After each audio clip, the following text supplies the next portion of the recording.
नमस्कार प्यारे साथियों, स्वागत है आपका भारतीय अर्थव्यवस्था के नए अध्याय की ओर। इस अध्याय में आज हम बात करेंगे। सबसे पहले हम स्टार्ट करते हैं जो हम मुद्रास्फीति और उसके नियंत्रण हेतु उपाय हमने पढ़े हैं। अब जरा हम देखते हैं कि मुद्रास्फीति का जो प्रभाव है वह कहाँ कहाँ और किस प्रकार पड़ता है, किस क्षेत्रों पर अलग अलग पड़ता है। तो हेडिंग बना लीजिए, मुद्रास्फीति का प्रभाव।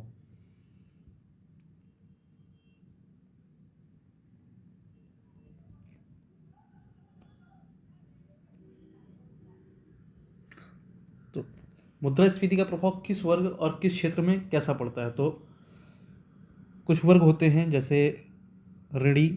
ऋणी अर्थात होता है जो कर्ज लेता है, ठीक है। उत्पादक, जो उत्पादन करता है, ठीक है। साहसी, साहसी अर्थात जो व्यापार करता है, जो जोखिम लेता है, ठीक है।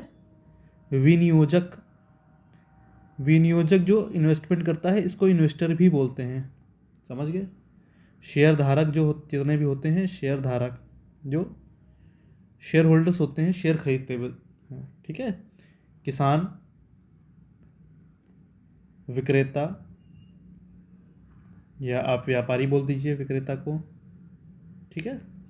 और साथ में जिनकी आय परिवर्तित होती रहती है, परिवर्तनशील आय समूह, इन सभी वर्ग को मुद्रास्फीति से लाभ होता है, ठीक है। अब अगर इनको लाभ होता है तो किस वर्ग को हानि होगी। हानि वाले वर्ग देख लीजिए। जो उपभोक्ता होता है, उपभोक्ता अर्थात जो वस्तु एवं सेवाओं का उपभोग करता है, उन्हें खरीदता है अंतिम उपभोग हेतु, ठीक है। ऋणदाता, जो ऋण देता है, ठीक है। ऋणदाताओं में कौन कौन से आते हैं, जैसे सेठ और साहूकार टाइप के भी जो ऋणकार हो गए, ठीक है। जो स्थिर आय, जिनकी फिक्स इनकम है, स्थिर आय समूह वाले, स्थिर आय समूह वाले। और किसको हानि होती है, जो पेंशन भोगी होते हैं, पेंशन भोगी। और जो डेब्ट बॉन्ड यानी डिबेंचर, डिबेंचर, इसको ऋणपत्र भी बोलते हैं, ऋणपत्र धारक, जो डेब्ट बॉन्ड खरीद के रखते हैं, उनको हानि होती है, ठीक है। और जो बचत खाता रखते हैं, मुद्रास्फीति जब बढ़ती है तो बचत खाता रखने वाला, बचत खाता धारी को भी हानि होती है, बचत खाता धारक, इन सभी को क्या होता है, हानि होती है, समझ गए। इन सभी का मुद्रा का ह्रास होता है, ठीक है। अब चीज़ों में देखेंगे तो किस किस चीज़ में वृद्धि होगी और किस किस चीज़ में कमी आएगी जब मुद्रास्फीति बढ़ेगी। मुद्रास्फीति बढ़ने की तुलना में जो भी जितना भी सार्वजनिक व्यय होगा, ठीक है, जो भी आयात होगा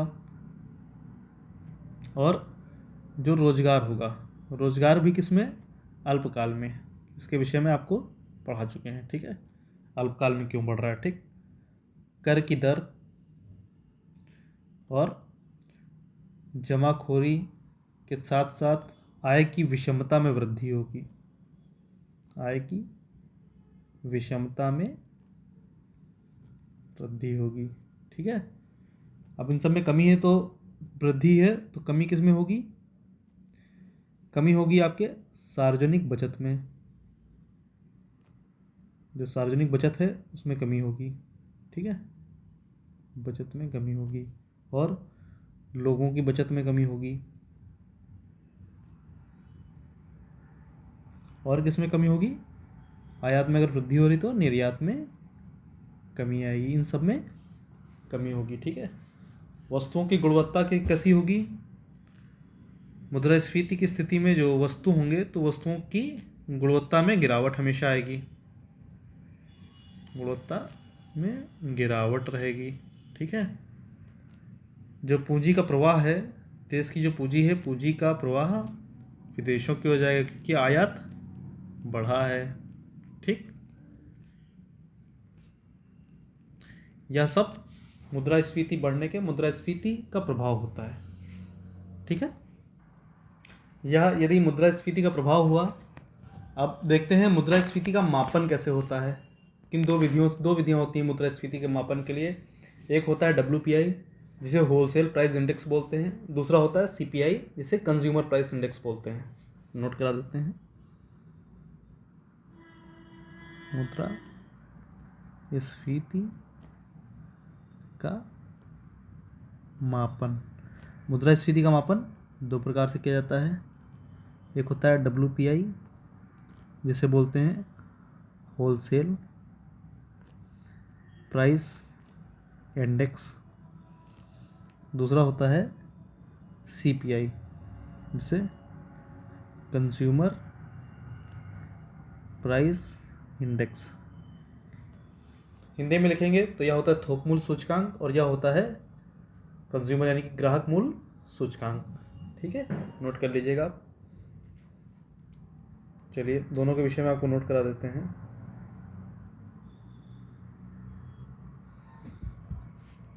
जो होलसेल प्राइस इंडेक्स होता है या थोक कीमतों के आधार पर इसका निर्धारण होता है, थोक कीमतों के आधार पर। इसमें जो इंडिया में, भारत में जो होलसेल प्राइस इंडेक्स बनाया गया है, इसके तहत एक बंच लिया गया है, चीज़ों का, सामानों का एक बंच लिया गया है और उसमें कुल 697 वस्तुओं को शामिल किया गया है। 697 वस्तुएं शामिल हैं। ठीक है, होलसेल प्राइस इंडेक्स में। ठीक, यह भारत में सबसे प्रचलित है। भारत में प्रचलित यही है, सर्वाधिक प्रचलित WPI है। WPI के आधार पर ही मापन होता है। ठीक है, वर्तमान में WPI का जो आधार वर्ष है यह 2011-12 है। आधार वर्ष 2011-12 है। ठीक, जिसे 2017 में इस आधार वर्ष को नियमित किया गया था। ठीक है, साथ में इसमें प्राथमिक वस्तुएं, कृषि वस्तुएं और ईंधन व विद्युत होता है। ठीक है, इसमें प्राथमिक वस्तुएं आती हैं, कृषि वस्तुएं आती हैं, ईंधन और विद्युत आता है। ठीक है, जो WPI है इसका मापन साप्ताहिक आधार पर होता है, साप्ताहिक आधार पर। ठीक है, और जो साथ में जो CPI है, CPI हमेशा खुदरा मूल्यों पर देखता है, खुदरा मूल्यों पर। यह कम प्रचलित है और RBI सामान्यतः CPI को ही अपना मापन बनाता है। RBI सामान्यतः CPI को आधार बनाता है, कंज्यूमर प्राइस इंडेक्स को।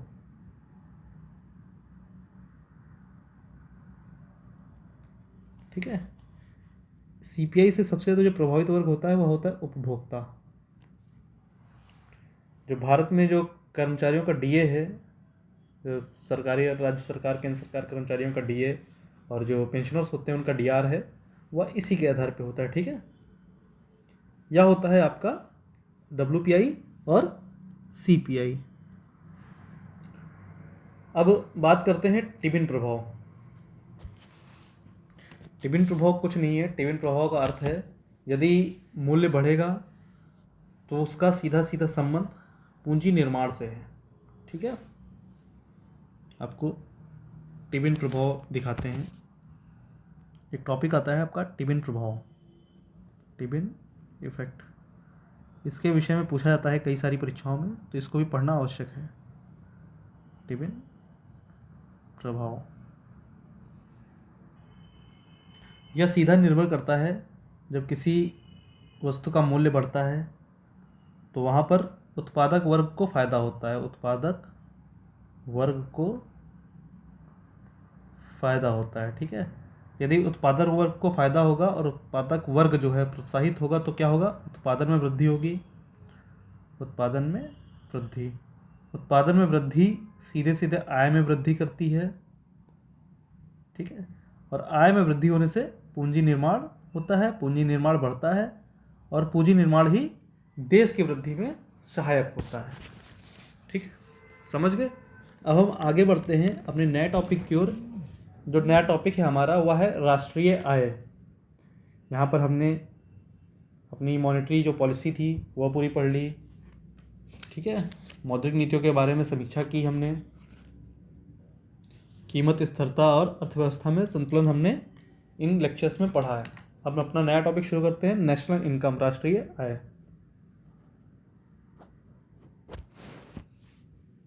नया टॉपिक है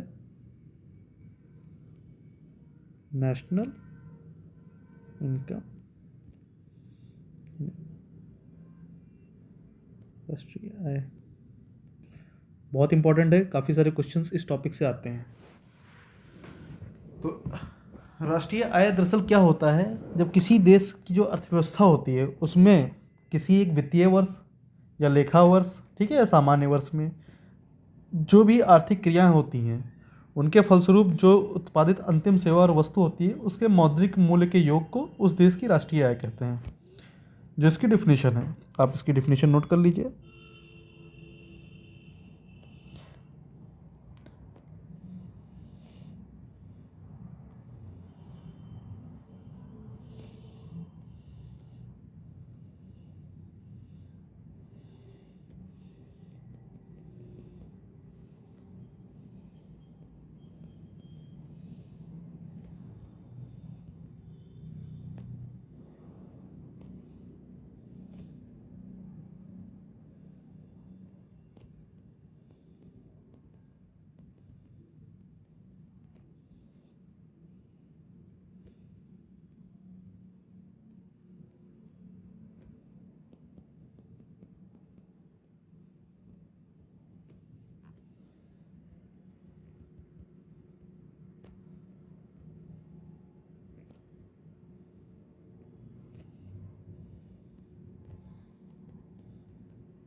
यह होता है राष्ट्रीय आय किसी राष्ट्र की, ठीक है। अब आर्थिक क्रियाएं, जो एक हमने वर्ड यूज़ कराया है, किसी भी देश की अर्थव्यवस्था में सामान्यतः वित्तीय वर्ष, जैसे भारत में वित्तीय वर्ष 1 अप्रैल से 31 मार्च के बीच लिया जाता है। अभी इसे चेंज करने के लिए बोला जा रहा है, पर अभी कुछ इसका प्रस्ताव है नहीं लेने के लिए। या 1 जनवरी से 31 दिसंबर के बीच में लिया जाएगा, जो कैलेंडर ईयर होता है, ठीक है। अंतिम वस्तु और सेवाएं, जो आर्थिक क्रियाएं होती हैं, आर्थिक क्रियाएं किसे कहते हैं, आर्थिक क्रियाएं कौन कौन सी होती हैं, आप अलग से नोट कर लीजिए। आर्थिक क्रियाओं में क्या क्या आ जाता है, आर्थिक क्रियाओं में जैसे आ जाएगा आपका जो संपूर्ण उत्पादन है, उत्पादन है जो भी उपभोग किया गया है, और साथ में जितना वितरण किया गया है, ठीक है। यह हो जाएगा पूरा आपका आर्थिक क्रिया, समझ गए। एनआई की जो गणना है, नेशनल इनकम, राष्ट्रीय आय, राष्ट्रीय आय को हम एनआई लिखेंगे, एनआई से डिनोट कर देते हैं। एनआई की गणना कौन करता है, एनआई की गणना सीएसओ करता है, सीएसओ द्वारा। सीएसओ क्या है, central statistics office, central statistics organisation. इसका ऑफिस कहाँ पर है, न्यू दिल्ली में, नोट कर लीजिएगा। कभी कभी क्वेश्चन पहले आता रहता था, ग्रुप डी या रेलवे ग्रुप डी में काफ़ी क्वेश्चन ये आया हुआ है, बहुत फेमस क्वेश्चन हुआ करता था, सीएसओ एनएसओ के हेडक्वार्टर्स कहाँ हैं। अभी तो नहीं आते हैं ऐसे प्रश्न, पर आप नोट कर लीजिएगा इन्फॉर्मेशन के लिए, ठीक है। एनआई की गणना हमेशा 2 तरीके से की जाती है। जो एनआई की गणना होती है या 2 प्रकार से होती है। कौन कौन से प्रकार से होती है, नोट कराता हूँ आपको। एक होता है या चालू कीमतों पर, चालू कीमतों पर राष्ट्रीय आय या नेशनल इनकम। दूसरे प्रकार से जो गणना होती है यह होती स्थिर कीमतों पर, स्थिर कीमतों पर नेशनल इनकम। इतने बड़े बड़े वर्ड देख के घबराना नहीं है। यह होता है जो चालू कीमतें होती जो बाज़ार में वर्तमान में जो कीमतें चल रही हैं, और जो एनआई होता है फिक्स प्राइस पे या स्थिर कीमतों पर, वह एक आधार वर्ष ले लिया जाता है। उस आधार वर्ष पे जो कीमत चल रही थी उस हिसाब से हम गणना कर लेंगे। मान लीजिए, आपको नोट करना हो नोट कर लीजिए। मान लीजिए कि इस समय जो अपना जो करंट फाइनेंशियल ईयर था उसके पहले जो पिछला लास्ट फाइनेंशियल ईयर था 2021-22, अभी तो 22-23 चल रहा है, जो 2021-22 था उसकी एनआई निकालनी हो चालू कीमतों पर, तो चालू कीमतों पर एनआई हम लोग कैसे निकालेंगे, नेशनल इनकम, जो हमारी पूरी क्वांटिटी थी, अर्थात जो भी हमारा पूरा अंतिम उत्पादित सेवा और वस्तु था उसका मूल्य 2021-22 में, और उसको मल्टीप्लाई कर देंगे जो भी 2021-22 में प्राइस थे, ठीक है। इससे निकाल जाएगा चालू कीमतों पर नेशनल इनकम। स्थिर कीमतों पर नेशनल इनकम कैसे निकालते हैं? एनआई एट कांस्टेंट प्राइस, या निकालते हैं जो भी हमारी क्वांटिटी है 2021-22 में, और इसको मल्टीप्लाई करेंगे जो भी बेस ईयर होता है उसके प्राइस से। बेस ईयर हमारे भारत में कौन सा माना जाता है? 2011-12, इससे पहले भी अभी आपको लिखाया है, ठीक है। इससे मल्टीप्लाई कर देंगे। यह होता है स्थिर कीमतों पर एनआई। एक्चुअली क्या होता है, जो चालू कीमतों पर जो नेशनल इनकम होती है वह स्थिर कीमतों पर नेशनल इनकम से हमेशा ज़्यादा होती है, ठीक है। और कभी भी नेशनल इनकम में मुद्रास्फीति के प्रभाव को शामिल नहीं किया जाता है। अच्छा, चालू और आप नोट कर लीजिए, एनआई में नेशनल इनकम में मुद्रास्फीति को शामिल नहीं किया जाता है, ठीक है।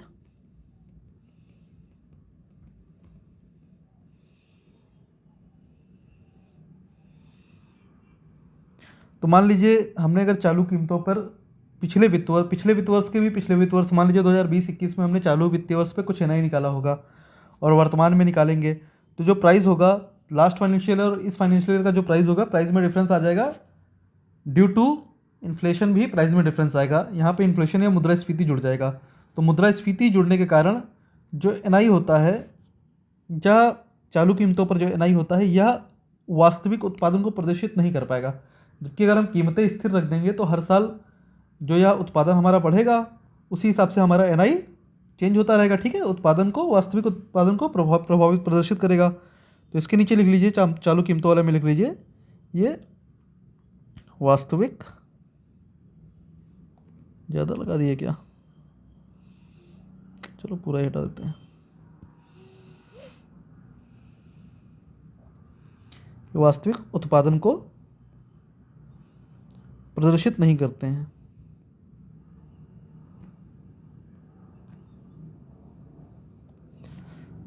स्थिर कीमतों वाले वास्तविक उत्पादन को प्रदर्शित करते हैं, ठीक है। वास्तविक उत्पादन को प्रदर्शित करते हैं। समझ गए वास्तविक उत्पादन का हमने यहाँ पर टर्म क्यों यूज किया है? चलिए आगे बढ़ते हैं। राष्ट्रीय आय की अवधारणा में कुछ टर्मिनोलॉजी होती है, कुछ तत्व शामिल होते हैं जिनके विषय में क्वेश्चंस भी बहुत आते हैं, काफ़ी सारे बनते हैं।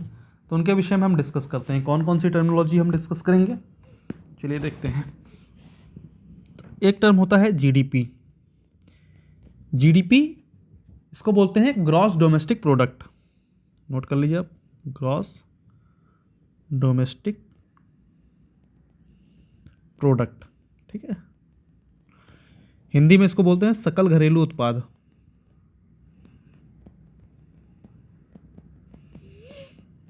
अगला आपका आता है इसी के साथ GNP, gross national product. Note कर लीजिएगा आप, ठीक है। अगला आता है एनडीपी, ग्रॉस नेशनल प्रोडक्ट को बोलते हैं सकल राष्ट्रीय उत्पाद। एनडीपी होता है नेट डोमेस्टिक प्रोडक्ट, ठीक है।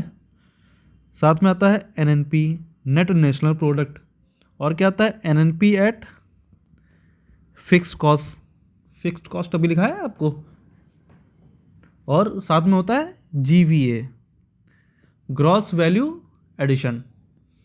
चलिए इन सब के बारे में एक एक करके हम डिस्कस करते हैं। सबसे पहले हम डिस्कस करेंगे GDP. What is the definition of GDP? GDP की छोटी सी डेफिनेशन है, देश के नागरिकों द्वारा देश के अंदर और विदेशी नागरिकों द्वारा देश की सीमा के अंदर जो भी उत्पादन किया जाता है वह सभी जीडीपी का अंग होता है। क्या क्या होता है जीडीपी में? देश के नागरिकों प्लस विदेशी नागरिकों। यहाँ नागरिकों में फर्म और कंपनियां भी आ रही हैं, ठीक है। विदेशी नागरिकों द्वारा देश की भौगोलिक सीमा ही नोट कर लीजिए, देश की सीमा के अंदर किया गया उत्पादन, ठीक है, यह होता है जीडीपी। जीडीपी और जीएनपी में यही अंतर होता है, थोड़ा सा अंतर होता है, उसके विषय में अभी हम आपको डिस्कस कर देंगे, ठीक है। तो अगर देश के नागरिकों द्वारा और विदेशी नागरिकों द्वारा देश की सीमा के भीतर उत्पादन किया गया है तो वह जीडीपी का अंग होगा। नागरिकों के साथ आप कंपनियां भी ऐड कर सकते हैं, ठीक है, कंपनियां दोनों में आप ऐड कर सकते हैं, ठीक। तो अगर यह जीडीपी का अंग है, जो देश के नागरिक विदेशों में जाके कुछ अर्न कर रहे हैं, उत्पादित कर रहे हैं, ठीक है, देश के बाहर उत्पादन करते हैं, तो जीडीपी का अंग नहीं माना जाएगा। नोट कर लीजिए, देश के नागरिकों, चलिए नोट कर लीजिए, या कंपनियों द्वारा देश के बाहर का उत्पादन जीडीपी का अंग नहीं होगा, ठीक है, जीडीपी का हिस्सा नहीं माना जाएगा। यह हो गई जीडीपी, ठीक है। जीडीपी में जो सीमा, देश की सीमा मांगी गई है, यह होती है घरेलू या भौगोलिक सीमा, और साथ में जो दूतावास होता है वह भी किसी देश का दूतावास उस देश की सीमा ही होता है। जैसे भारत का दूतावास अगर यूएसए में है तो जितने बड़े में दूतावास बना हुआ है वह भारत की ही सीमा मानी जाएगी, ठीक है। वहाँ जो भी उत्पादन क्रियाएं होंगी वह भारत की ही मानी जाएंगी। अब आते हैं, बात करते हैं जीएनपी पे, ग्रॉस नेशनल प्रोडक्ट, सकल राष्ट्रीय उत्पाद। सकल राष्ट्रीय उत्पाद में क्या होता है, देश के नागरिकों द्वारा या कंपनियों जो देश के अंदर जो उत्पादन होता है प्लस विदेशों में जो उत्पादन होता है वह जीएनपी में शामिल होता है, ठीक है। देश के अंदर व देश के बाहर किया गया उत्पादन, इसमें विदेशी नागरिकों द्वारा जो देश के अंदर होता है वह शामिल नहीं किया जाता है।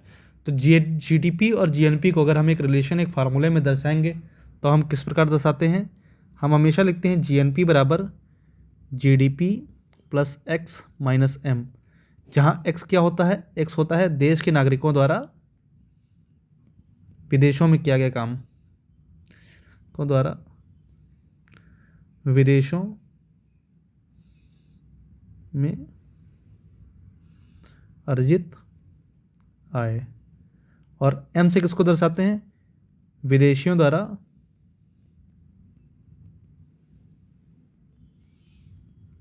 देश में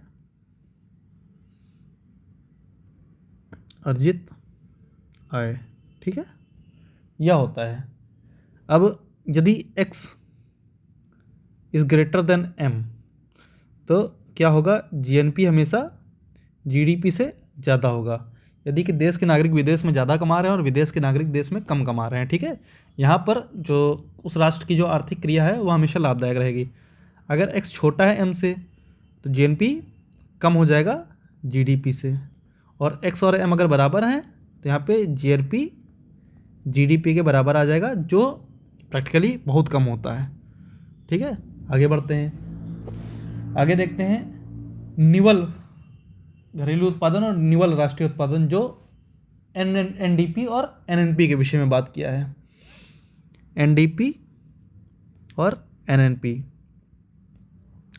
एनडीपी क्या होता है, जितना भी जीडीपी है, जीडीपी से अगर हम मूल्यह्रास यानी कि डिप्रिसिएशन घटा देते हैं, डिप्रिसिएशन घटा दें तो हमारा एनडीपी निकल आता है, मूल्य ह्रास इसको बोलते हैं, शायद ऐसे लिखते हैं।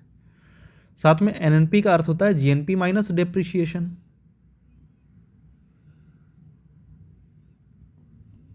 ठीक है। जीडीपी और जीएनपी में हमेशा डिप्रिसिएशन शामिल होता है। मान लीजिए कोई कार्य हो रहा है, कोई कंपनी है, वह कुछ इनकम अर्जित कर रही है, तो उस कंपनी में लेबर भी वर्क कर रहा होगा, उस कंपनी में मशीनें भी लगी होंगी, जो भी मशीनें होती हैं उसका प्रतिवर्ष उसके मूल्य में हमेशा डिप्रिसिएशन आता है, उसका मूल्य हमेशा हर साल गिरता है, उसको डिप्रिसिएशन में बैलेंस शीट में शामिल किया जाता है। वही अगर हम जीडीपी से घटा देते हैं तो हमें एनडीपी मिल जाता है, निवल राष्ट्रीय उत्पाद जिसको हिंदी में बोलते हैं। और यदि जीएनपी से यानी कि सकल राष्ट्रीय उत्पाद से अगर हम डिप्रिसिएशन या मूल्यह्रास घटा देते हैं तो हमें निवल राष्ट्रीय उत्पाद मिल जाता है। यह आपकी चारों परिभाषाएं हो गई। अब हम आते हैं एनएनपी एट फैक्टर कॉस्ट पे। एनएनपी एफसी आपको लिख के दिखाया था, एनएनपी एफसी के विषय में चर्चा करते हैं। एनएनपीएफसी एक्चुअली क्या होता है, इससे पढ़ने से पहले हम आपको बताते हैं। यह होता है निवल राष्ट्रीय उत्पाद, निवल राष्ट्रीय उत्पाद साधन लागत पर, फैक्टर कॉस्ट यानी साधन लागत। साधन लागत इसके विषय में आपको पढ़ाने से पहले एक बार हम बता देते हैं उत्पादन के 4 साधन कौन कौन से होते हैं। उत्पादन के कितने साधन होते हैं? उत्पादन के मूलतः 4 साधन माने जाते हैं। भूमि, पूंजी, श्रम, साहसी। बहुत इंपॉर्टेंट है, बड़े इजीली याद हो जाएगा। भूमि, पूंजी, श्रम, साहसी लिखाते हैं।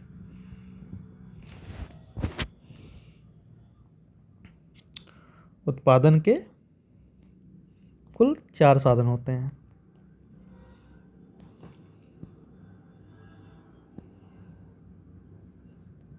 कौन कौन से होते हैं?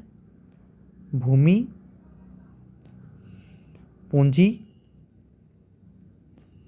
श्रम और साहसी। किसी भी चीज़ के उत्पादन के लिए 4 चीज़ें इनमें से एक भी नहीं होगा तो उत्पादन नहीं होगा। तो जब उत्पादन के लिए चारों साधन होते हैं, चारों साधन किस प्रकार से कमा के देते हैं? भूमि से क्या हमें प्राप्त होता है? रेंट प्राप्त होता है, यानी लगान। ठीक है। पूंजी से हमें क्या प्राप्त होता है? जब पूंजी लगाते हैं तो हमें क्या प्राप्त होता है? इंटरेस्ट प्राप्त होता है। ठीक है, इंटरेस्ट अर्थात ब्याज। बहुत गंदा लिखते रहे हैं, इसको सही कर देते हैं। श्रम, श्रम से क्या मिलता है हमें? वेजेस मिलते हैं, या इसको हम मजदूरी कहते हैं। ठीक है। और साहसी को क्या मिलता है? साहसी को हमेशा प्रॉफिट मिलता है, यानी लाभ मिलता है। तो जब हम उत्पादन के इन 4 साधनों से जो भी प्राप्त होता है, इसको अगर हम जोड़ देंगे तो हमारे एनआई में आ जाएगा। एनआई क्या हो जाएगा? Rent plus interest plus wage plus profit. यह हो गया कुल राष्ट्रीय इनकम। ठीक है। अब एनएनपी जब हम फैक्टर कॉस्ट पे निकालने जाते हैं, एनएनपी एट फैक्टर कॉस्ट, इसको एफसी लिखते हैं, साधन लागत पे निवल राष्ट्रीय उत्पाद। तो इसमें जो हमारा साधन लागत पर जो मार्केट प्राइस होता है, यही चीज़ होता है। ठीक है। साधन लागत पर मार्केट प्राइस, ये पूरा नहीं लिया जाएगा। साधन लागत पर जो मार्केट प्राइस होता है, जो निवल राष्ट्रीय उत्पाद साधन लागत पे हमें प्राप्त हुआ, यानी कि कुल कितना रेंट, इंटरेस्ट, वेज सब मिला के प्राप्त हुआ, उसमें से अगर हम अप्रत्यक्ष कर घटा देंगे, इनडायरेक्ट टैक्स, और उसमें हमने जो सब्सिडी दी है इसको जोड़ देंगे, तो हमें एनपीएफसी प्राप्त होगा। यह होता है इसका फार्मूला। इसके विषय में पूछा जाता है एनपीएफसी कैसे प्राप्त करते हैं। और यह जो एनपीएफसी होता है, इसी को ही मापन हेतु नेशनल इनकम माना जाता है। यही एनपीएफसी नेशनल इनकम माना जाता है। ठीक है। इन सब में इनडायरेक्ट टैक्स जुड़े होते हैं और सब्सिडी घटी होती है। समझ गया? अब बात करते हैं प्रति व्यक्ति आय की। अगर हमें इनकम, नेट नेशनल इनकम मिल गई, तो प्रति व्यक्ति आय क्या होगा? पर कैपिटा इनकम इसको बोलते हैं, प्रति व्यक्ति आय। प्रति व्यक्ति आय जो होती है, जो टोटल नेशनल इनकम होती है, उसको हम अपने टोटल पॉपुलेशन से भाग दे देते हैं। अगर इसको हिंदी में लिखें तो राष्ट्रीय आय को भाग देंगे कुल जनसंख्या से। औसम पूरा लगा देते हैं। ठीक है। भारत में जो आर्थिक विधि और आर्थिक विकास नापा जाता है, वो कैसे नापा जाता है? प्रति व्यक्ति आय और जीडीपी से। ठीक है। वर्ष 2021 में जो भारत की पर कैपिटा इनकम रही थी, वह रही थी $7,720। ठीक है। Near about 87,000। 2021 में नियर अबाउट ₹87,000 भारत की पर कैपिटा इनकम रही थी, प्रति व्यक्ति आय रही थी। ठीक है। यह स्टैटिकल डाटा है, इसमें चेंजेस भी अलग अलग जगह आपको मिल सकते हैं। ठीक है। 87,000 लगभग माना गया है। यह एक्चुअली था 86,659 रुपये कुछ पैसे करके निकला था। ठीक है। 2020-21 आप मान लीजिए। चाहिए। ठीक है, चलिए अब बात करते हैं हम व्यक्तिगत आय के लिए। व्यक्तिगत आय क्या होती है, और नोट ही कर लेते सीधे सीधे। व्यक्ति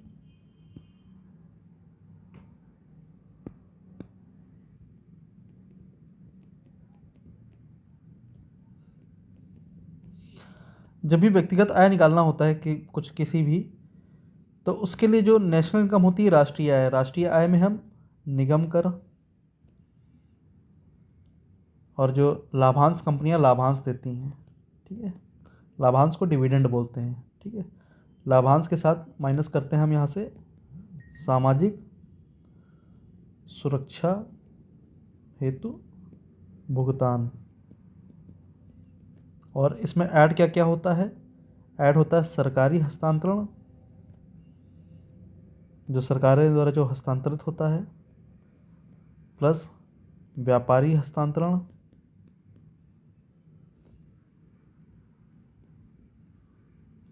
और सरकार से प्राप्त शुद्ध लाभ।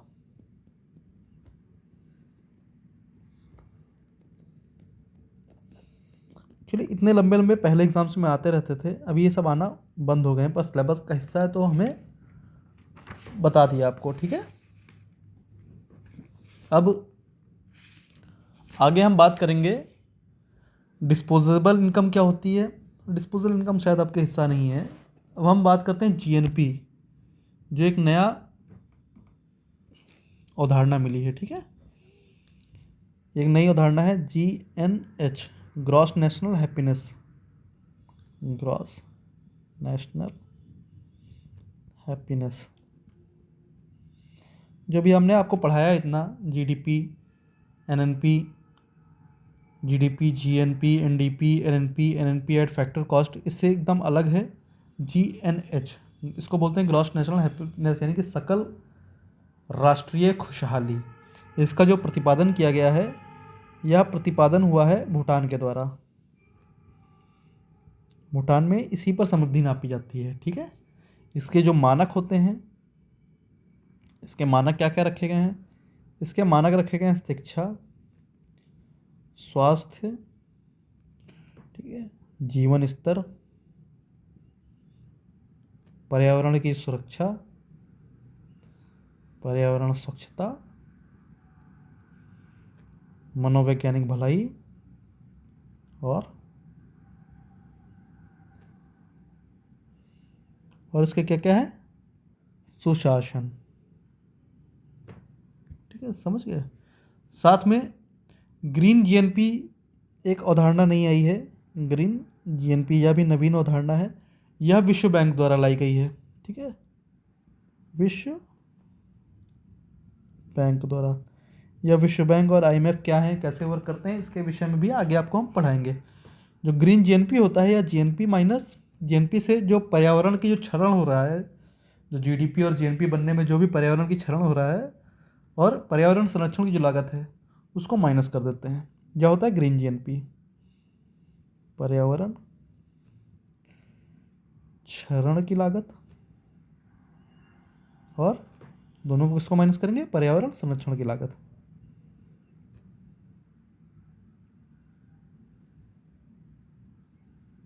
यह आपका निकल के आता है ग्रीन जीएनपी। ठीक है, साथ में एक और होता है, टर्मिनोलॉजी यूज होता है हिंदू वृद्धि दर, हिंदू ग्रोथ रेट।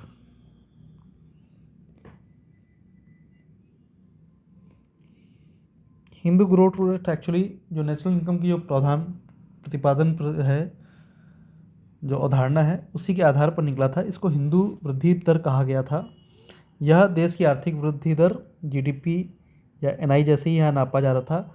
और जो इसका प्रतिपादन किया गया था, आपके लिए सिर्फ यही महत्वपूर्ण है, जो इसका प्रतिपादन किया गया था वो प्रोफेसर राजकृष्णन द्वारा किया गया था, प्रोफेसर राजकृष्णन द्वारा किया गया था। ठीक है, और यह कब से कब तक रहा, इसका काल 1950 से 1970 के दशक तक रहा। ठीक है, तब जीडीपी उस समय कितनी लगभग हुआ करती थी, 3 to 3.5%।